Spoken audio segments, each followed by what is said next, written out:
जय माता दी। बड़ों को मेरा चरण स्पर्श और छोटों को मेरा प्यार। मैं एस्ट्रोलॉजर प्रियंका भारद्वाज स्वागत करती हूँ आप सभी का अपने इस YouTube चैनल पर और आशा करती हूँ कि आप सभी लोग स्वस्थ होंगे और मस्त होंगे।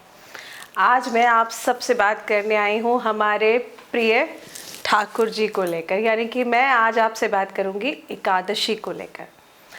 चैत्र माह के शुक्ल पक्ष की एकादशी को कामदा एकादशी के नाम से जाना जाता है और इस दिन भगवान विष्णु की पूजा की जाती है। कोई भी एकादशी हो, हम सब जानते हैं कि हम भगवान विष्णु का पूजन करते हैं, लेकिन कुछ ऐसी एकादशी भी हैं जिन पर भोलेनाथ का पूजन करने से भी महापुण्य की प्राप्ति होती है।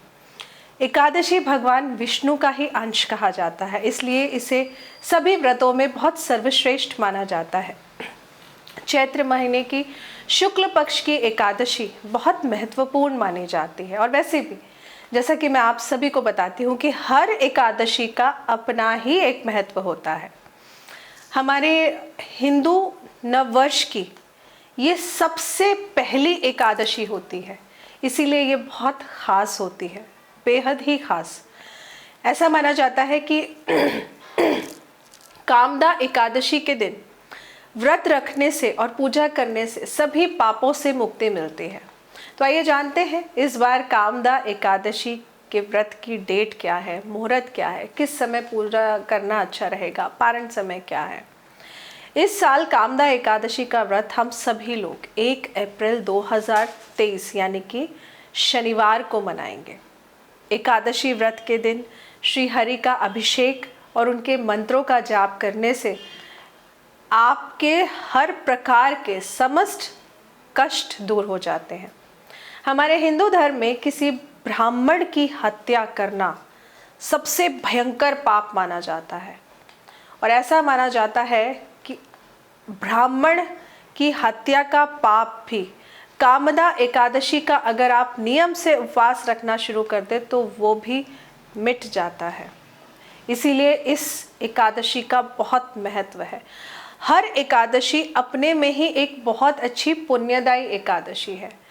अगर जाने अनजाने इस मानव शरीर में रहकर हमसे कोई भी किसी का भी अहित हो जाता है या पाप हो जाता है तो भगवान ने, हमारे ईश्वर ने हमारे लिए बहुत सारे ऐसे रास्ते खोल रखे हैं कि हम उन पापों से मुक्ति पा सके। कामदा एकादशी के दिन भगवान श्री हरि विष्णु को फल फूल दूध पंचामृत ज़रूर चढ़ाना चाहिए। लेकिन इस बार क्योंकि साल की पहली एकादशी है और केतु का साल है तो सफ़ेद रंग के तिल आप भगवान के पूजन में अर्पण ज़रूर करिएगा। जब आप दीपक जलाएंगे, गाय के घी का दीपक जलाइए। गाय के घी का दीपक ना मिले तो आप जो भी आपके पास अवेलेबल है वो घी लेकर दिया जब प्रभु श्री हरि विष्णु के सामने जलाएंगे ना तो उसमें आप थोड़े से सफ़ेद तिल ज़रूर डाल लीजिएगा। साथ ही एकादशी व्रत की कथा ज़रूर पढ़िएगा।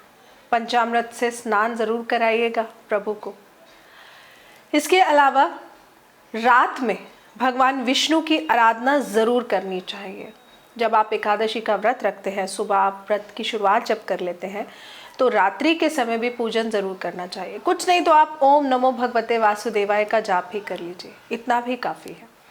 और इसके पश्चात, इसके बाद द्वादशी के दिन ब्राह्मण या किसी गरीब को भोजन ज़रूर कराना चाहिए और उसे कराने के बाद में ही, जब आप भोजन करा दें उसके बाद ही आपको अपना व्रत खोलना चाहिए। एकादशी व्रत का तो नियम ही यही कहता है।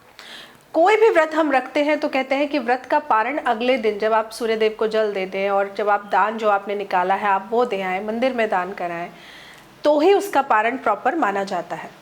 तो हमारे पंचांग के अनुसार चैत्र माह के शुक्ल पक्ष की कामदा एकादशी यानी कि 1 अप्रैल 2023 को सुबह 1:56 पर शुरू हो जाएगी और ये अगले दिन यानी कि 2 अप्रैल को सुबह 4:20 पर ख़त्म हो जाएगी।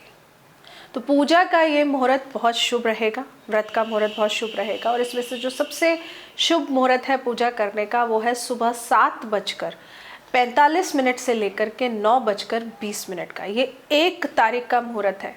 तो इस शुभ मुहूर्त में आपको क्या खास करना है, वो कौन सा खास उपाय है जो आप सबको ज़रूर करना है। देखिए, एकादशी पर क्योंकि हम श्री हरि विष्णु का पूजन करते हैं, है ना, श्री हरि विष्णु की पूजा करते हैं, अर्चना करते हैं, तो इस बार क्योंकि हमारे हिंदू नव वर्ष की शुरुआत हो रही है, तो पूरा साल हमारे लिए बहुत बढ़िया रहे, सब कुछ अच्छा रहे, हमारे बच्चे खुश रहे, हमारे आसपास के लोग बढ़िया रहें, हमारे रिश्ते सबसे सुधरे रहें। ख़ास तौर से आप इस बार एकादशी पर जो मैंने आपको तिल डालकर दीपक जलाने का उपाय बताया है, ये आपने श्री हरि विष्णु के सामने सुबह और शाम को दोनों समय करना है। लेकिन इसी दिन पीपल के पेड़ के समक्ष एक खास उपाय मैं आप सबको बता रही हूँ, ये ज़रूर करिएगा। अगर आपको किसी भी प्रकार का शारीरिक रोग है या कर्जा आपके ऊपर है, तो आप देखेंगे कि इस उपाय से कर्जा भी आपका ख़त्म होने लगेगा।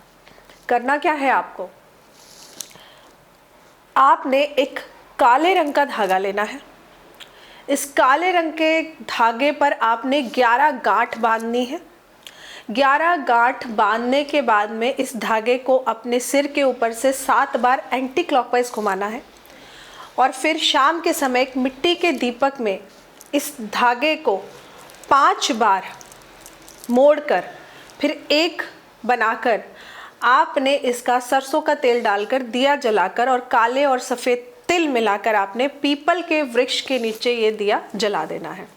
लेकिन जब आप इसका दिया जलाएंगे ये पीपल के वृक्ष के नीचे, तो दिन छुपने के बाद में करेंगे और साथ ही में इस दिए की जो बाती होनी चाहिए ना, वो बाती आपकी होनी चाहिए पश्चिम की तरफ, यानी पूरब के जो अपोजिट में डायरेक्शन होती है, पश्चिम वेस्ट डायरेक्शन की तरफ इस दिए की बाती को जला कर रखाएंगे।